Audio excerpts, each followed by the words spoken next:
Fala galera, Sonos Computers, sejam muito bem-vindos ao primeiro episódio do nosso videocast Papo de PC, onde você vai acompanhar eu, o Fábio Jordan, aqui do canal Fábio Jordan Show, juntamente com o meu amigo lá do Rio Grande do Sul. Aqui o Rafael Coelho do canal Coelho PC Dicas.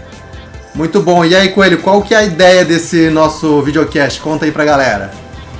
Então, a gente já conversa há bastante tempo sobre esse videocast e finalmente está saindo o primeiro episódio. Que a ideia é justamente a gente combinar nossas experiências, nosso conhecimento e bater esse papo de PC com vocês. Então, já pedindo, deixa aí nos comentários o que você achou desse primeiro episódio e sugestões para assuntos dos próximos episódios. Só que esse primeiro episódio nós vamos fazer justamente o assunto vai ser a gente mesmo, né, Fábio? Exatamente. Como algumas pessoas só acompanham um canal ou o outro, a gente resolveu trazer essa introdução aí para vocês conhecerem a gente e também já aproveitarem para se inscrever nos respectivos canais. Assim você não perde nenhum vídeo nem do Papo de PC e também nenhum dos vídeos que a gente traz independentemente, né, sobre qualquer tipo de conteúdo. Aí estamos sempre trazendo reviews e outros vídeos bacanas. Então, nesse primeiro vídeo, o que a gente vai falar? Justamente da nossa carreira aí, nossa introdução no mundo da tecnologia. Conta pra gente aí, Coelho, qual que foi o seu primeiro computador, o seu primeiro contato? Como diria a senhorinha lá do Titanic, foi há 84 anos. Ou quase isso, né? Lá nos anos 80, que eu era um jovem pré-adolescente e ganhei meu primeiro... Não era um PC, ganhei meu primeiro computador, que era um CP200S da Prologica, que era um clonezinho do ZX81. Quem é da época vai lembrar, também tinha o TK81, TK82, TK85, que era tudo mesmo padrão de computadorzinho. E naquela época a gente não comprava um computador para jogar ou para acessar a internet, é claro, né? A gente comprava um computador para programar, para aprender a programar. Muito bom, hein? Eram realmente outros tempos. O pessoal nem sabe como era um mundo sem internet, provavelmente. A gente tinha... O computadorzinho era uma coisinha pequena, assim, que a gente ligava na televisão e ficava ali programando. E, no máximo, o que a gente fazia era salvar os programas, e a gente salvava esses programas em fita cassete, utilizando um gravadorzinho comum, daqueles que a gente usava para áudio. E isso aí numa época em que a memória dos computadores era na casa aí dos 16 kilobytes, né? Não chegava nem a 1 megabyte. Exato, a memória desse meu primeiro computador, 16 kilobytes. Era uma ginástica para programar uma coisinha dessas, até conseguir alguns jogos na época.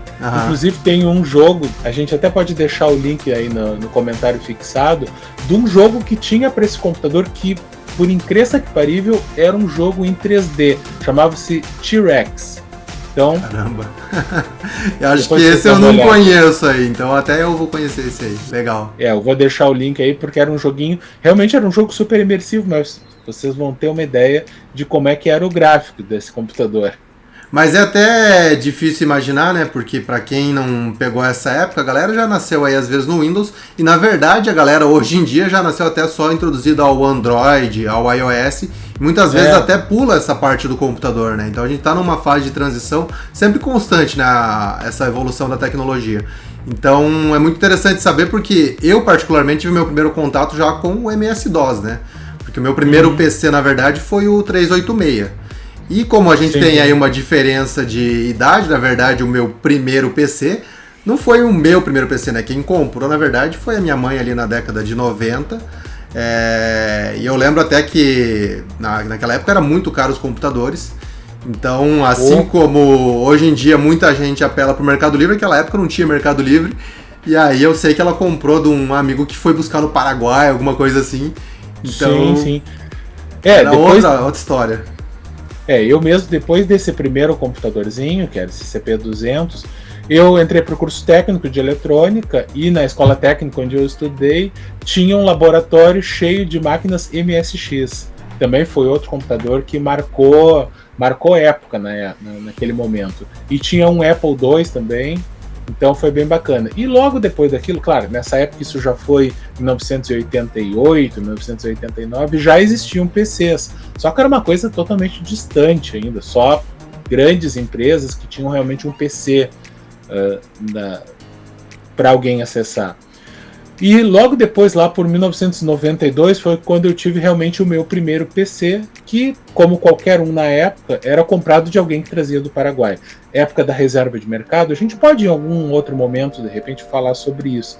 Mas com a reserva de mercado, a única forma de você ter um computador era ele sendo trazido do Paraguai ou do exterior mesmo, porque não podia ser importado por meios legais aqui para o Brasil.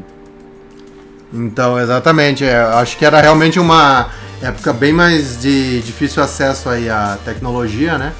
E até porque era uma coisa que muitas pessoas não tinham essa motivação, digamos, de aderir a uma nova tecnologia, porque não entendia para que servia, né? Então não é que nem hoje, tipo, a gente já sabe que o computador hoje tem N utilidades. Numa época em que você tinha muita coisa de programação, ou no meu caso, que comecei ele mexendo no MS-DOS, a coisa era muito rudimentar ainda. Então, você não tinha essa aplicabilidade de, vou escrever um texto aqui, não sei o quê. Até já tinha as impressoras matriciais, por exemplo, e tal, mas foi tudo a passos lentos, realmente, até de fato chegar nas primeiras interfaces gráficas, né? Eu acho que realmente uma das primeiras aplicações domésticas que meio que obrigou as pessoas a ter um computador em casa foi justamente o editor de textos, né? Então, para fazer um trabalho, alguma coisa assim, principalmente a pessoa que estava na faculdade ou algo do gênero, começou a precisar ter um computador, e era basicamente o que a gente fazia. Ou era programação, realmente para aprender a programar, mas aí realmente quem era da área, quem era voltado para essa área. Ou então para digitar texto, para imprimir algum texto, alguma coisa assim. Depois que foi surgir a possibilidade lá, digamos, eu acho que lá por 1994, que começou a ter uma popularização dos monitores coloridos, no qual você podia ter uma foto no computador. Exato. E também é uma coisa que é bom de lembrar, hoje em dia ter a foto no computador, no celular, é a coisa mais básica do mundo. Mas naquela época não tinha, o computador era modo texto, e quando tinha gráfico era um gráfico de baixíssima resolução. Eu lembro que nem a gente tá falando aí do MS-DOS, é até uma coisa interessante, porque é isso, né? A gente tinha essa limitação em hardware, né? Por exemplo, vamos pensar ali na época do 286, 386. Então, computadores de um núcleo, nem se pensava na possibilidade de mais de um núcleo. Os processadores eram abaixo de 100 MHz, na casa de 33 MHz, às vezes menos. Também a questão da memória cache era pequena, a memória RAM do computador era pequena, os armazenamentos, todos na casa dos megabytes, né? Então, para você ter uma ideia, o meu primeiro PC foi quando eu já trabalhava, acho que foi isso em 1990 ou 91, que foi meu primeiro PC mesmo, que era um PC XT, clock era de 4,77 MHz, e aquele PC, ele tinha, a memória era de 512 kilobytes, hoje a gente fala em gigabytes, mas não era nem mega, era kilobytes. Sim. E o HD daquele PC era um HD de 32 megabytes. Mas olha, é curioso porque a gente não... Eu nem me atentei a esse fato, porque na verdade eu ainda tenho muitos desses componentes aqui guardados. Eu tenho um Pentium 100 que eu gosto de usar. Ainda tenho o Windows 95 original aqui, todos em os disquetes, 20 e poucos disquetes. Também tem a versão em CD.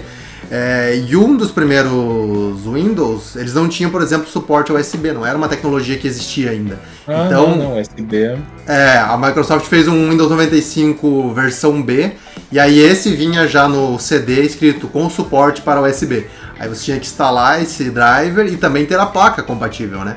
Porque não vinha embutido da placa-mãe. Até eu fiz um vídeo esses dias no meu canal sobre a história, tudo sobre o USB, que inclusive eu conto essa história do USB, e eu me lembro claramente de quando surgiu a ideia, foi criada uma interface que é universal, que é mais rápida, que é mais prática. Eu fiquei naquelas, poxa, que legal, não vejo a hora de ter isso aí na mão, só que demorou anos até começar a se popularizar, de você ter uma impressora ligada numa porta USB, de você ter um mouse que seja. Drive, um mouse. Porque era tudo PS2, né? Que a gente tinha, mouse de bolinha. O mouse ainda usava porta serial, aquela também, DB9, né? Exato, Primeiro as seriais, o teclado já usava a porta redonda maior, né? Não era PS2 pequena ainda. Era uma porta maior que era dedicada para teclado mesmo. Exato, Então era realmente foi uma transição muito gradual, e principalmente no Brasil foi demorada, né, pra gente ver isso. E é curioso... Eu que era um entusiasta de computação, de hardware e tudo, fui sempre trocando, e aí comecei. Acho que foi daí que veio realmente a paixão por hardware, que do meu primeiro PC eu comecei a comprar placas. Então, daqui a pouco eu trocava a placa de vídeo, aí eu consegui comprar uma placa de som. Poxa, eu me lembro que baita diferença que foi aquela placa de som. Uma Creative Sound Blaster? Não, era uma Adelib. Que ela não tinha som AV ainda, ela só tocava som MIDI. Sim. Só que para os jogos já tinha uma musiquinha nos jogos, então já foi uma coisa incrível aquilo, foi muito bacana. Depois, quando vieram os famosos kits multimídia, que ele vinha uma placa de som, realmente que era uma coisa super opcional no PC, e as caixinhas de som e um drive de CD-ROM. Drive de CD-ROM, exato. Creative, acho que era 16x ainda na época, a velocidade de CD.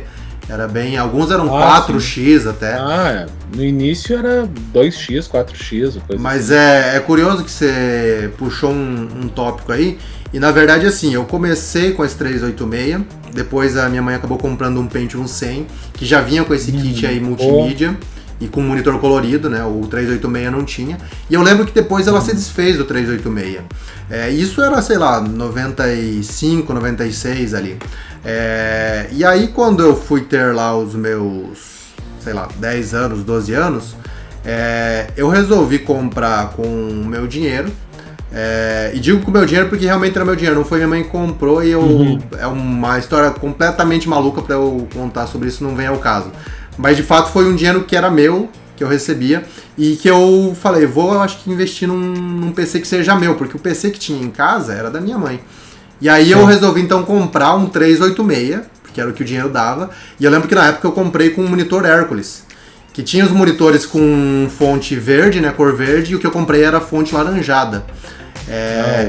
O famoso âmbar. Exato, E aí, por que eu fiz isso?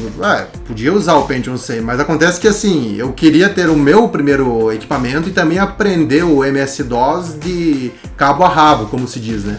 Então foi uma jornada muito interessante, porque eu já sabia muito da interface gráfica, mas tinha que treinar muito ainda na parte do DOS. Podia fazer isso no Windows? Podia, né? Você podia, era a época que você tinha como sair do Windows, né? Você saía do Windows e voltava pro DOS.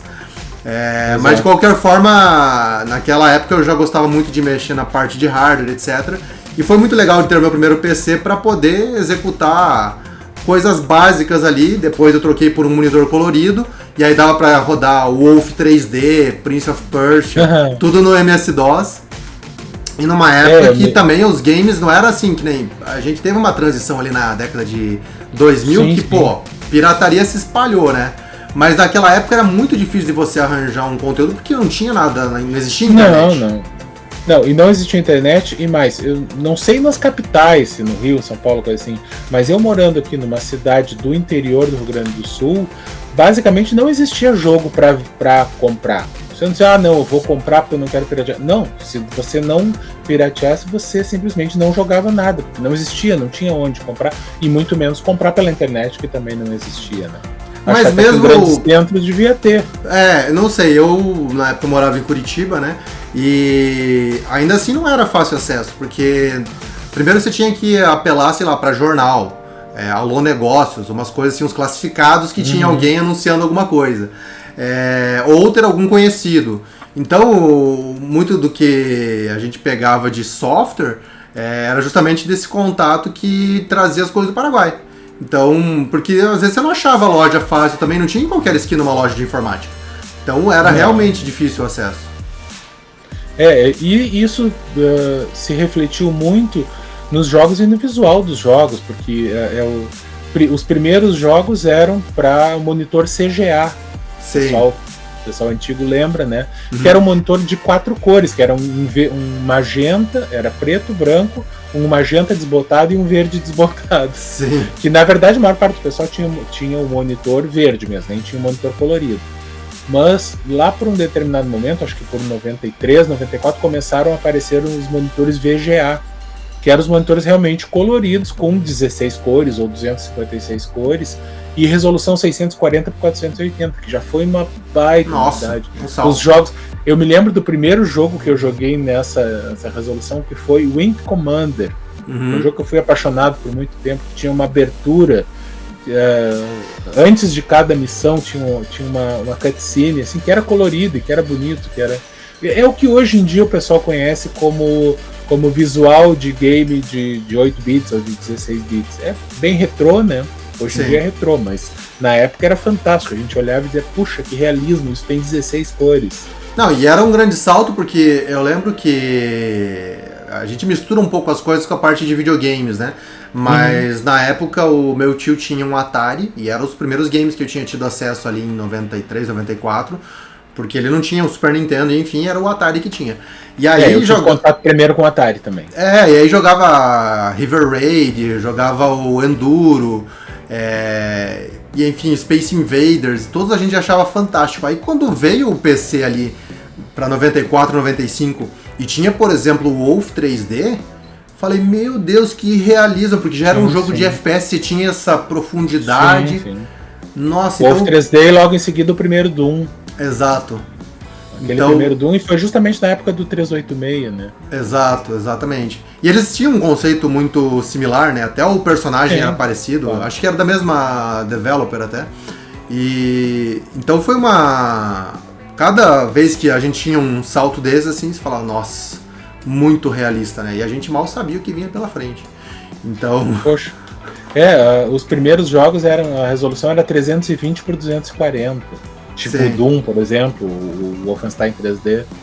E que inclusive esses jogos existem. O Wolfenstein existe na Steam. Eu até tenho aqui, às vezes eu abro. É muito divertido. Eu aproveitei que tem as gavetas que estão aqui do lado, ó. Que tem aqui, ó. Mouse de bolinha. Com essa aqui já é conexão PS2, né? Já é mais moderno. Que saudade que eu tenho de mouse de bolinha, só que não.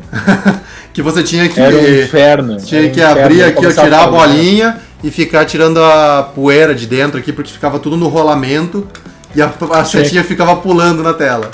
Tinha que pegar um cotonete, beber em álcool e limpar os roletezinhos. Exato, Era um saco, era um inferno. E aqui ao meu lado também, já dando um salto de tecnologia, tem um outro equipamento. Aqui tem uns CDs. Ó, isso aqui, ó. Isso aqui vinha junto com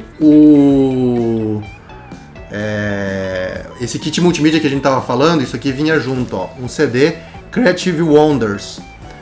Que esse aqui, no caso, era o jogo do Sesame Street. Então isso aqui, na década de 90, Fábio Jordan com seus, sei lá, 8 anos, 10 anos, jogava demais esse joguinho. Inclusive, é legal essa informação, porque pra quem é criança, hoje em dia você aprende muita coisa aí na internet, etc. Na época não tinha internet.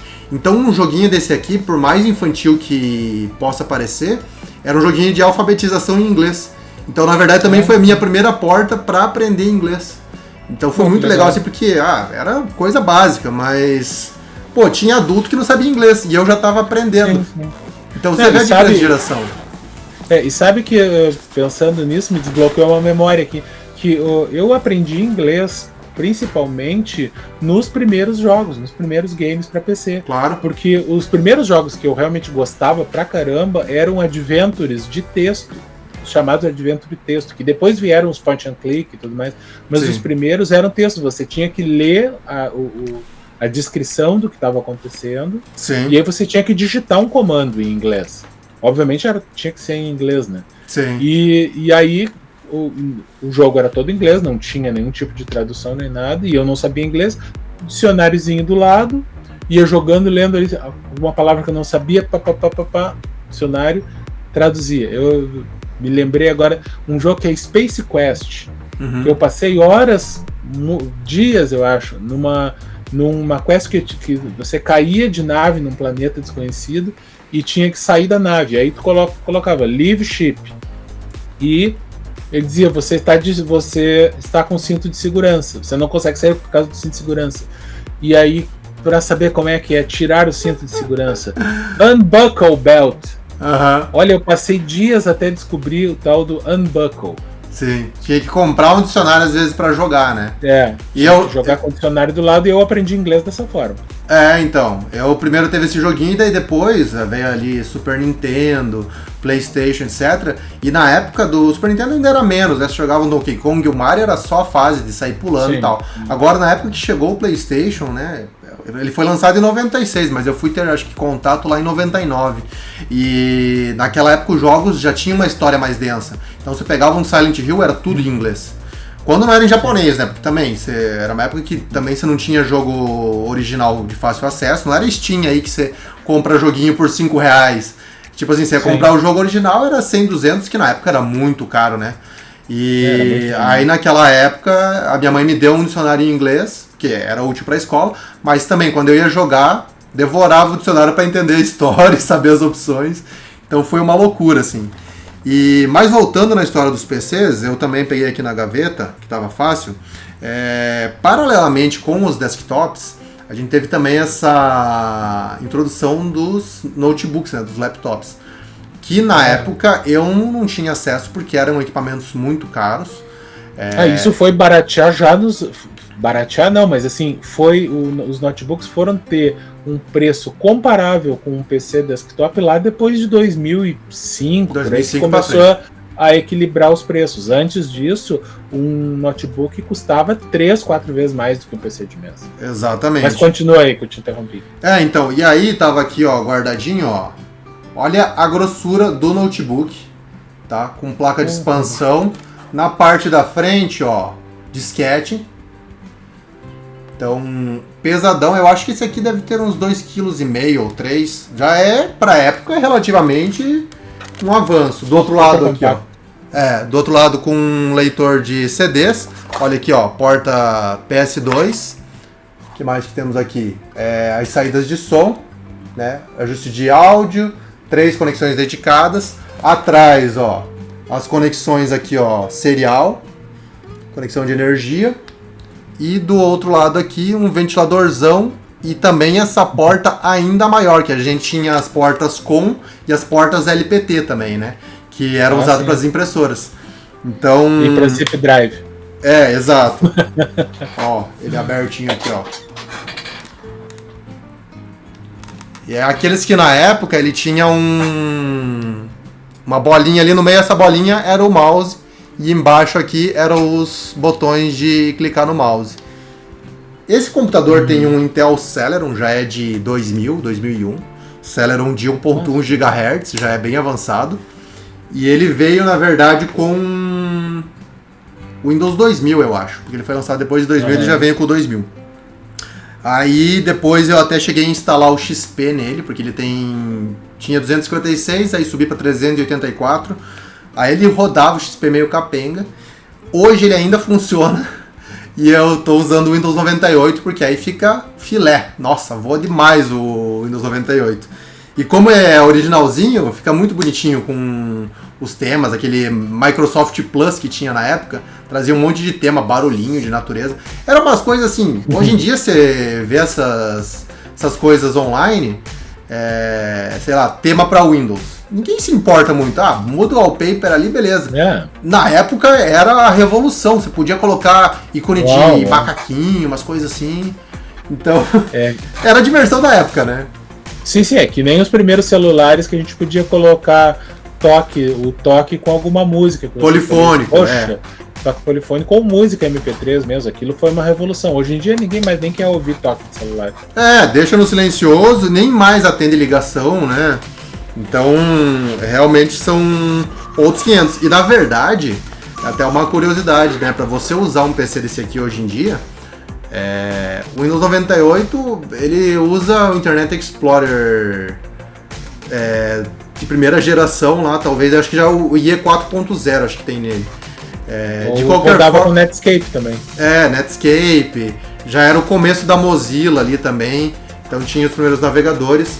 Mas assim, você não acha mais os softwares para isso. E quando você acha, não faz diferença, porque a internet hoje funciona em HTTPS.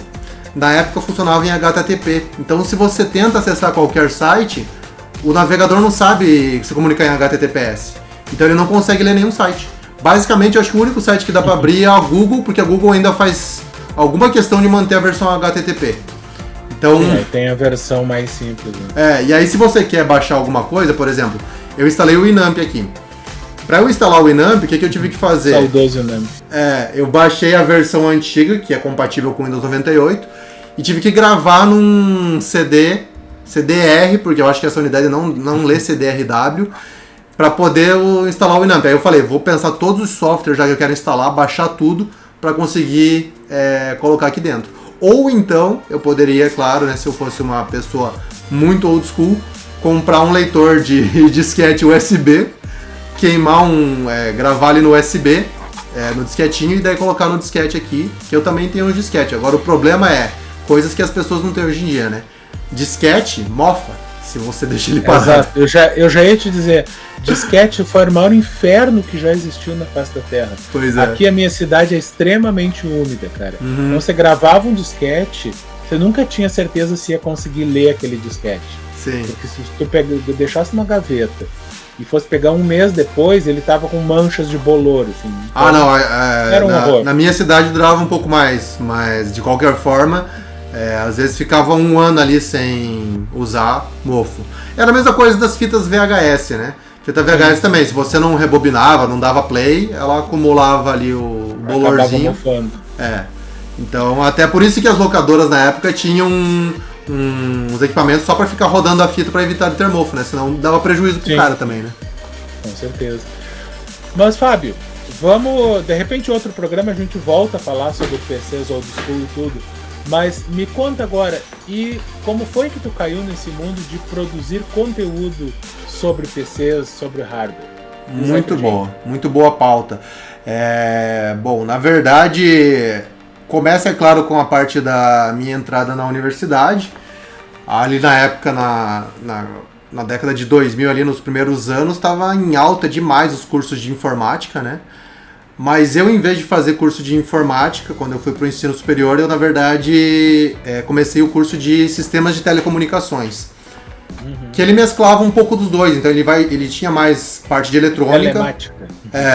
Ele tinha uma parte de eletrônica, que às vezes o de informática não tinha essa parte prática. E ele também tinha parte de programação. E aí foi em 2008, que eu estava já fazendo o curso superior, e que eu descobri uma vaga por uma indicação de um amigo. Ele falou, tem esse site aqui, o Baixa Aqui. Eles estão com vaga disponível e parece que tem escritório em Curitiba. Na época eu nem fazia ideia, né? Eu já usava o Baixa Aqui porque ele era lá de 2000. Mas aí fui atrás, fiz a entrevista, passei. E na época, em 2008 ali, não tinha ainda existia, claro, a produção de conteúdo, digamos assim, porque você testava os programas, né? No caso do Baixa Aqui lá. Testava os programas e escrevia o texto. Mas a vaga que tinha, na verdade, era de moderador. Então era uma época que tinha muito fórum e que também tinha que atualizar as versões de aplicativos. Não era uma coisa automatizada. Pô, pensa uma base de dados ali com 10 mil softwares. Você tem que ficar monitorando quando sair uma nova versão do software, colocar um novo link, não sei o quê. Então essa foi, na verdade, a minha primeira função, assim, de produção de conteúdo. E aí, em 2010, a mesma empresa, que era a NCN, criou o Tecmundo. E eu, como já estava lá dentro, eu já tinha saído do cargo de moderador, já escrevi os textos sobre aplicativos, fiz essa transição para o Tecmundo de começar a escrever artigos. Mas ainda não gravando vídeos. Hein? Não gravando vídeos, era uma época... o YouTube saiu ali em 2006, 2007, né? Mas era coisa muito rudimentar, em quase empresa nenhuma de produção de conteúdo apostava muito nisso, né? Falava, ninguém se interessa, as pessoas leem muito texto. Era uma época que eu naquela época, em 2009 para 2010, eu ainda assinava a revista Info. Recebia todo mês lá a Info, me atualizava por ali também. Então não era só a internet que era o meio de obter informação. E até, se a gente lembrar, o YouTube nos primeiros anos, a conexão de internet da gente não suportava. Então travava muito, a gente tinha que ficar esperando carregar. Tinha até a famosa brincadeira da corrida entre as barrinhas, né? Sim. A gente ficava torcendo pela barrinha cinza.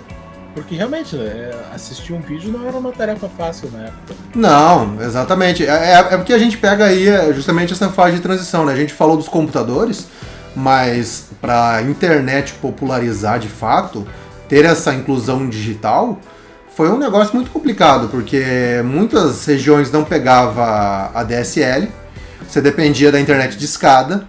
Mesmo em 2010 ainda era uma realidade muito grande. Eu acho que até hoje ainda existem muitas áreas que usam internet de escada, Eu sei porque esses Sim. tempos, não foi nesse ano, mas uns 2, 3 anos atrás eu pesquisei, ainda tem os discadores, e algumas regiões não são atendidas por sério? ADSL. É. Eu sei Então, que tem, tipo, zona rural, o pessoal usa internet via rádio, que é super lenta, mas sim. discada eu nem sabia que ainda tinha. Então, eu não sei hoje, 2024, mas, como eu disse, uns 3 anos atrás, quando eu pesquisei, eu lembro de ter encontrado algum dado sobre isso. E, pô, 56 kbps, pra você rodar vídeo, não era viável. Poxa, o meu primeiro ADSL era de 300 kbps, e mesmo assim era bem ruim. O meu também era outro mundo já, 300, o meu também era 300 e na sequência ali mudou pra 600k, que daí era uma revolução. Mas você pensa, 600 kbps significa 60 kilobytes, né? Arredondando de forma grotesca. Pô, 60 kilobytes pra você rodar um vídeo é muito difícil. Então você, de fato, tinha que dar o play, esperar fazer um buffer ali, carregar um pouco do vídeo pra daí assistir. Então era complicado. No ramo empresarial já tinha, mas não tinha esse consumo todo. Porque mesmo que 2010 ali, já tinha, acho que 2008, 2007, 2008 surgiu o iPhone. De qualquer forma, então a gente teve o surgimento junto do YouTube e do iPhone. E um ano depois já veio o Android.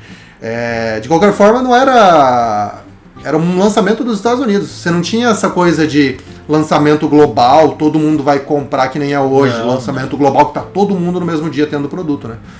Então, se não tinha o bem de consumo, o iPhone, se não tinha internet e se não tinha tecnologia para isso, e como a adesão era baixa nessas novas tecnologias, eu acho até que as empresas de conteúdo não estavam fora da razão de não adotar no primeiro momento. Porque, tipo, você vai gastar, produzir o vídeo para quem? Né? Então, pelo menos no Tecmundo lá que eu tava, em 2000, eu acho que foi 2011 para 2012 que começou esses primeiros vídeos. E aí eu já comecei a participar de alguns. E a partir de 2012 aí começou o boom, a explosão com live, né, na internet. Aí eu lembro que na época a gente tinha o Baixa Aqui Jogos, eu participei de algumas lives de jogos também. Então ali foi, digamos, a minha primeira aparição em vídeo, né? Foi nesses primeiros vídeos do Tecmundo. E de qualquer forma, às vezes parecia muito... eu lembro que na época a gente criava o roteiro, digamos, criava o artigo pro site e depois criava uma versão de roteiro. E quem fazia a narração na época era o Danilo Amoroso, que era o apresentador do Tecmundo, ele era o apresentador oficial. E aí, de qualquer forma, ele só fazia a narração, ele não aparecia em vídeo. Então eram imagens dos produtos ou vídeo de divulgação da marca com a narração de fundo. Então foi uma fase de transição muito gradual. Para eu de fato começar a apresentar vídeos foi para 2015 para 2016 ali. Que aí surgiu o The Hardware Show. O The Hardware Show surgiu em 2017, na verdade, como um quadro dentro do Tecmundo. E aí depois, como deu certo, a gente tomou a decisão de fazer o canal separado. E aí, de fato, eu era o único apresentador e ali foi, digamos, minha expansão como apresentador. E a partir de então eu só fiquei como apresentador de vídeo, né? De 2017 para cá. Então já são aí 7 anos de experiência no ramo, o que eu considero uma carreira bem legal, assim, de vídeo. Mas quando eu penso a longo prazo, 2008 que eu comecei... já são 16 anos que eu tô no mercado aí. Eu acho que é uma carreira que eu tenho aí bem consolidada. E eu acho muito legal essa evolução, que eu acho que você também deve sentir isso. Porque, num primeiro momento, eu era um redator. Era redator, depois era analista de conteúdo, enfim, vai mudando o nome de cargo. Depois apresentador de vídeo. E aí, paralelamente com isso, a gente vai tendo esse contato com as marcas, né? Porque até então, no Tecmundo, muito do que a gente tinha, às vezes, era reprodução de um conteúdo do exterior. Então sai a notícia lá no Tom's Hardware, e a maioria do povo brasileiro não entendia inglês, a gente fazia uma versão adaptada, trazendo o que era importante de fato. Agora, a partir do momento que as marcas percebem, olha que relevante, tem esse site aqui, agora eles têm canal de YouTube. E aí a gente começa a ter parceria com Intel, com NVIDIA, etc. Isso pra mim foi muito gratificante, porque, em 94, 95 eu comecei a mexer em PC, eu mexia no PC e falava, pô, Intel 386, Intel Pentium 100, super legal. E aí, sei lá, são quase 20 anos depois, eu tenho de fato contato com os caras. Então, assim, é muito legal isso. Hoje em dia, tanto você quanto eu, a gente vai nos eventos da Intel, da Nvidia, de AMD, outras tantas marcas a gente vai, tem parceria. Inclusive, eu tava lembrando, né, de quando a gente se conheceu pessoalmente, foi lá na Alemanha, na Gamescom, no lançamento das GeForce RTX da série 2000. Exatamente, inclusive, olha aqui, ó, estão aqui atrás, ó, as primeiras placas que eu recebi da Nvidia RTX série 2000 estão aqui ainda hoje, e foi realmente na Gamescom. Eu lembro que eu li os seus conteúdos do Clube do Hardware, e até então a gente não trocava ideia, porque também tinha muito essa coisa de disputa de mercado, concorrente, não sei o que. E hoje em dia a gente vê que é uma grande besteira, né? Hoje em dia todo mundo é amigo, então é muito legal, né? E até aproveitando, vamos puxar aí pra sua história, conta pra gente qual que foi o teu primeiro contato. Foi no Clube do Hardware ou você começou antes? Foi no Clube do Hardware. Eu, desde 1998, 97, 98, quando começou o site do Clube do Hardware mesmo, eu era um leitor assíduo lá, aprendi muito sobre hardware no site, com os artigos do Gabriel e depois no fórum do Clube do Hardware. Em 2002, eu virei moderador do fórum do Clube do Hardware. Então eu comecei a ter contato com a equipe de moderadores, com o próprio Gabriel Torres, e fui ali, estava então nesse contato direto. E em 2005, eu me lembro que eu comprei um gabinete novo e eu lia todos aqueles artigos, aqueles reviews, né? Aí eu falei com o Gabriel, cara, posso fazer um review desse gabinete? Ele diz, olha, faz aí, se ficar legal eu publico. E aí eu fiz, foi o teste de um gabinete da Thermaltake, se não me engano. E aí ele gostou, porque, claro, eu já com uma boa experiência como professor e já tendo feito um mestrado e tudo mais, eu, modéstia à parte, sabia escrever bem, e como ele dizia, é uma coisa que não é muito comum, é o pessoal achar alguém que entenda de hardware e que saiba escrever bem, né?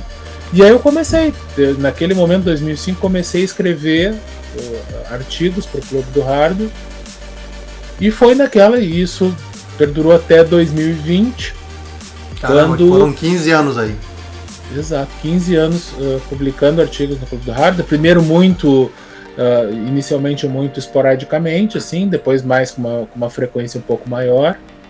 Sempre aí o Gabriel, num certo momento, decidiu que ele não queria mais fazer reviews, escrever artigos fazendo reviews de hardware, e aí fiquei só eu, acho que por mais de 5 anos ficou só eu fazendo esses reviews no Clube do Hardware, até que por N motivos ele chegou à conclusão que não valia mais a pena publicar artigos escritos, né? Sim. Com review. E isso foi em 2020, mais ou menos na época da pandemia. Aí ele disse, olha, vamos estar parando de fazer isso. Aí eu digo, bom, vou abrir meu próprio canal então, porque é uma coisa que eu gosto. E até então você não tinha aparecido em vídeo, né? Você estava só nos bastidores. Não, eu nunca tinha aparecido em vídeo. Sempre só escrevia, tirava as fotos dos produtos, fazia o texto, publicava os artigos. E aí eu digo, bom, e até tinha essa coisa de, poxa, fazer tudo do zero, eu não faço nem ideia como é que se fazia, mas é aquela coisa, como era a única opção que eu tinha, vamos fazer. Sim. E aí comecei, então, em 2020 com o canal próprio, Coelho PC Dicas, mantendo mais ou menos o formato que eu fazia, tanto que muitos dos meus vídeos de review de peças, você vai ver que enquanto todo mundo fala, segurando a peça na mão, uma placa de vídeo, por exemplo, muitos dos meus vídeos eu tiro as fotos e aí coloco aquelas fotos como parte do vídeo, com uma narração. Ou seja, ainda mantendo o formato do qual eu vim, que é o formato de fazer. Mas isso aí tá mudando, a gente vai aprendendo como fazer, né? E aí hoje, então, tô com o meu canal próprio, Coelho PC Dicas. Caramba, né? Muito legal. Mas me conta do seu canal próprio, quando é que surgiu? Pois é, muito boa pergunta. O meu canal próprio surgiu em 2019, justamente com o término do The Hardware Show. A NZN resolveu abandonar o canal, e como eu criei o The Hardware Show lá dentro, por direitos contratuais, tudo que é criado lá dentro fica lá dentro. Então, na época eu até tentei... O nome da Hardware Show era deles, então.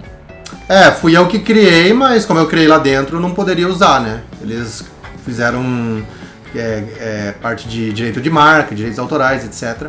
Então, para evitar complicações, falei, não vou nem mexer com isso. Eu até tentei negociar com eles, se eles queriam vender o canal. Mas assim, queriam, mas o valor era muito alto. E aí eu acabei desistindo, falei, vou criar o meu canal por fora. E aí na mesma pegada, eu falei, bom, vou expandir o meu nome, né? Eu já tenho uma carreira consolidada. E aí surgiu o Fábio Jordan Show, puxando aí, né? Muito criativo, The Hardware Show, Fábio Jordan Show, mesma coisa. Mas foi legal, porque muita parte do público que me acompanhava lá veio pro canal novo. A gente também tem o canal do Discord, muita gente tá lá ainda, tem mais de 2 mil membros no canal do Discord. Então, assim, é uma comunidade que a gente cria e que é muito legal de ver, que acompanha a gente, que gosta de tecnologia, a gente, na verdade, mesmo tendo essas carreiras longas, eu me considero, na verdade, um pequeno criador de conteúdo. Porque eu não atinjo as massas, não tem milhões de inscritos nem nada, até porque há uma dificuldade nesse ramo, né? A gente fala de um assunto muito de nicho, muito técnico, e além disso, tanto você quanto eu, a gente tem que se manter, tem carreiras em paralelo, porque os canais não se pagam. Então, a gente vai produzindo como dá, né? Eu posso dizer que o canal para mim é praticamente um hobby, né? Porque eu sou professor, que é a minha profissão principal, porque, vamos ser honestos, a pessoa abrir um canal do zero hoje em dia para conseguir se manter não é bem assim, não é fácil. Precisa de muitos anos de trabalho até que o canal cresça o suficiente para a pessoa conseguir viver dele. Claro, exatamente. Concordo 100%. E claro, a gente vê outros exemplos de canais, de criadores de conteúdo que começaram do zero e que insistiram, mas eles começaram muito antes da gente. Porque por exemplo, o nosso amigo Robson, né, o Lock Gamer, que tem um canal excelente, que é uma das referências para mim, né, de cara que produz um bom conteúdo. Com certeza. E realmente, ele teve uma sorte, digamos assim, né? Que obviamente a sorte favorece quem trabalha, como dizem, né? Claro. Mas ele teve a sorte de entrar no momento certo, né? Também sim. Então, é isso que eu ia dizer. Enquanto a gente estava dentro de grandes portais aí, outros produtores de conteúdo estavam justamente batalhando do zero. E aí começou antes e também insistiu e fez um bom conteúdo, o resultado vem, né? Com certeza, claro. Então, e o Adrenaline, que outra referência para mim, provavelmente para ti também, com é certeza. O Adrenaline, né? Que é com certeza o maior canal de hardware do Brasil. Sim. Que também eles começaram como um site, um fórum, e começaram a fazer vídeos meio despretensiosamente, e hoje em dia é a potência que é, né? Exato. E é muito legal também isso, né? Porque a gente tava falando dessa coisa de concorrência, do contato que a gente tem, não só com marcas, mas com criadores de conteúdo de outros canais. Justamente nessa viagem de 2018 aí da Nvidia, também tava o Jackson Boeing do Adrenaline. Que hoje em dia também do Mundo Conectado, né? Que posteriormente eles criaram esse canal secundário mais focado em eletrônicos, né? Exato. Que aí o Jackson ficou mais focado nesse. Mas também é um amigo que o hardware trouxe pra gente. Com certeza. E aliás, essa é justamente também uma das ideias aqui do videocast, para você que está acompanhando. Eventualmente a gente vai trazer convidados aqui para expandir o papo, para falar de outros assuntos. Não só convidados de outros canais, mas também pretendo, e acho que conseguiremos trazer convidados de marcas, né? Então, de repente, trazer a parte das empresas aí, os lançamentos que eles estão trazendo, para não ficar só na nossa opinião, que eu sei que para muita gente é super relevante, mas também para trazer a parte das empresas, né? É legal de ver às vezes os bastidores, coisas que a gente não sabe, então tem muita coisa que dá para falar. A questão é a seguinte, esse nosso projeto está começando agora, o Papo de PC vai para que lado ele vai, a gente não sabe. Você que está assistindo aí vai nos ajudar a construir essa trajetória. Então, claro, a gente vai depender de que esse projeto tenha visualizações. Então a gente já pede aí, se você gostou desse episódio, compartilha com o pessoal, compartilha com seus amigos, não deixa de curtir e deixa um comentário dizendo o que você queria ver num bate-papo como esse, assim. Boa, exatamente. A gente pretende trazer outros formatos aí de análise de assuntos relevantes do momento. Então, por exemplo, até estou vestindo aqui a camiseta, inteligência artificial é uma coisa do momento, já vou antecipar que vai ter já um episódio sobre isso. Vamos trazer vamos trazer também debates aí sobre conteúdos que a gente está gravando e que são também super relevantes para quem está no meio do PC aí, que nem esses tempos o Coelho fez um vídeo sobre memória RAM. É um assunto que nunca morre, porque está sempre evoluindo, sempre tem novidade. A gente até estava discutindo isso no particular, porque memória RAM começou, na verdade, que nem a gente estava falando dos primeiros PCs lá, padrão Edo, depois padrão DIN, depois DDR, hoje DDR5, daqui a pouco DDR6. São muitas informações, tanto de tecnologia quanto da própria aplicabilidade, né? Pô, a gente saiu às vezes de memória single channel, foi para dual channel, teve época que teve quad channel. Hoje em dia se abandonou o quad channel no desktop, e aí o Coelho trouxe esse vídeo muito legal também, comparando o dual channel com o single channel. E às vezes são dúvidas que você que está nos assistindo tem e que você não pode testar, então a gente testa, vai fazer os vídeos e também vai trazer esse debate aqui, porque às vezes o que a gente traz no vídeo ali gravado é muito resumido, né? A gente grava e muita gente às vezes não consegue ver um vídeo longo de 15, 20 minutos, e aí o que a gente vai fazer? A gente vai lançar vídeo de 45 minutos, de 1 hora. Só que o que é legal desse videocast? Além do formato em vídeo que você está vendo aqui, a gente vai lançar nas plataformas de podcasts. Então, Spotify, Apple Podcasts e outros, tá? Estamos nesse momento ainda de introdução, então peço que tenha um pouco de paciência, que a gente vai ter que fazer o cadastro lá, etc., subir os arquivos. Mas para você que não tem tempo para ver o vídeo inteiro, você vai poder ouvir no carro, enfim, em outros momentos aí, correndo, quando estiver lavando uma loucinha. Exatamente. Lavar louça ouvindo podcast é a melhor coisa que tem. Exatamente. Então, é um momento que a gente está trazendo esse conteúdo, esperamos que vocês gostem de fato, né? Deixa o comentário, deixa o seu like aí. E se você não é inscrito num dos canais, já se inscreve para receber tanto essas novidades do videocast, quanto outros vídeos aí que a gente traz separadamente. Pois é, tanto o canal Fábio Jordan Show quanto o Coelho PC Dicas, sempre com vídeos novos, com vídeos de alta qualidade e, como vocês podem ver, né, com embasamento, porque se a gente juntar, eu estava fazendo as contas aqui de cabeça, se a gente juntar o tempo que a gente trabalha produzindo conteúdo sobre hardware, somado fecha mais de 30 anos, né? Exatamente. É tempo aí de carreira, de conhecimento. E é coisa que a gente não para, né? Porque sempre está evoluindo. Toda semana estamos se atualizando. Então, se você às vezes não tem tempo, quer saber das novidades, que nem o Coelho falou aí, são conteúdos mais densos, mas são conteúdos de qualidade que a gente traz. E esperamos que vocês gostem e também deixem os seus comentários aí nos respectivos canais de como a gente pode estar melhorando, né? Pois é. Então acho que é isso, né, Fábio? Olha aí, falamos junto, Super Gêmeos ativar. Quanto tempo temos aí? Eu não faço nem ideia de quanto tempo a gente tá gravando. 50 minutos redondo. Poxa, a gente achou que ia ser uns 30, mas tá ótimo. Não, tá quase bom. 2 pirulas de duração, quase. Tá ótimo. Isso aí. Então, pessoal, muito obrigado pela companhia. Esperamos que tenham gostado. Nos vemos num próximo episódio.